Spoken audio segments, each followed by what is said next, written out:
Red Bull attualmente ha un alleato molto importante, ovvero il budget cap, perché permette al team che sta dominando di non essere raggiunto dagli altri team inseguitori. Infatti, se abbiamo detto qualche anno fa che il budget cap permetteva a tutti i team la stessa spesa, ed è effettivamente così perché c'è un limite annuale di spesa sugli aggiornamenti e su diverse spese dei team, ma al tempo stesso impedisce a chi vuole recuperare durante la stagione di fare investimenti corposi di diversi milioni di euro. E nel video di oggi ci tengo a mettere una lente di ingrandimento su questo argomento, dal mio punto di vista troppo sottovalutato nella Formula 1 moderna, seguendo anche l'analisi di James Allison, attuale direttore tecnico di Mercedes. Prima di continuare con il video voglio parlarvi della magnifica esperienza che mi ha regalato Binance per il Gran Premio di Monza. A Monza per la prima volta sabato sarò nel Paddock Club e negli altri giorni potrò accedere alle tribune più esclusive del circuito, e questa esperienza potete viverla anche voi. Infatti, grazie a Binance, che è la piattaforma di criptovalute più certificata al mondo, avete la possibilità, registrandovi con il link che vi lascio in descrizione nel primo commento, di ricevere un vero casco di Formula 1 di Alpine. Potete fare anche delle esperienze in pista anche con una macchina di Formula 1 vera, andare a visitare anche la fabbrica di Alpine a Vairi e anche ad Enston. Quindi come fate ad accedere voi a queste esperienze? Dovete semplicemente registrarvi con il link che vi lascio qui sotto in descrizione nel primo commento. Una volta fatta anche la verifica dei documenti, che vi ricordo è completamente gratuita, in questo modo avrete accesso al fan club di Alpine. Riceverete in regalo un Alpine Fan Token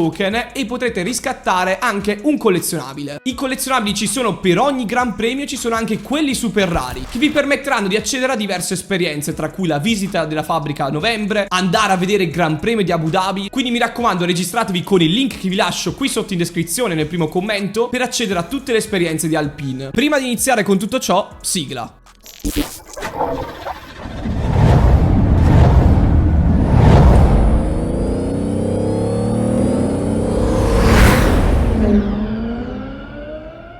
Il budget cap fu introdotto nel 2021 con l'intento di uniformare le spese dei team. Dai team storici come Ferrari, Red Bull e Mercedes, che spendevano circa tra i 400 e i 450 milioni di euro all'anno, e altri team che non potevano permettersi queste spese. E quindi in linea filosofica l'idea del budget cap ha senso. L'abbiamo detto più volte, si portano degli aggiornamenti limitati durante la stagione, ma al tempo stesso attualmente è un forte limite, perché impedisce al team di sviluppare al meglio le monoposto durante l'anno. Se tu sbagli il progetto inizio stagione, sei finito e il tuo anno lo passi a rincorrere qualcosa che non potrai mai raggiungere, come è successo per Ferrari e Mercedes per esempio, nei confronti di Red Bull. Ma arriviamo al bello del video. Come ha detto lo stesso James Allison, il budget cap ha influenzato tantissimo lo sviluppo in Gallerie del Vento. Fate conto che in questa Formula 1 attuale, con le vetture a effetto suolo e i motori congelati fino al 2026, la maggior parte dei miglioramenti in pista deriva dalla Galleria del Vento e quindi da uno sviluppo dell'aerodinamica. E in Galleria del Vento si vede sempre un modello più all'avanguardia rispetto a quello che vediamo in pista, e questo ritardo che c'è tra il modello della macchina che vediamo in pista e quello della Galleria del Vento è dato principalmente da quanto si comunicano in fretta le informazioni all'ufficio di progettazione, e di conseguenza poi il ritardo si propaga anche all'ufficio di produzione. In passato, quando non c'era il budget cap, si potevano produrre componenti un giorno sì, l'altro no. Non c'era un vincolo nella selezione dei componenti da approvare, perché appunto non c'era un vincolo di spesa. E quindi quando si lavorava in Galleria del Vento un elemento, si vedeva dopo poche settimane in pista. Adesso il ritardo invece arriva addirittura a 2 mesi, che nell'arco della stagione,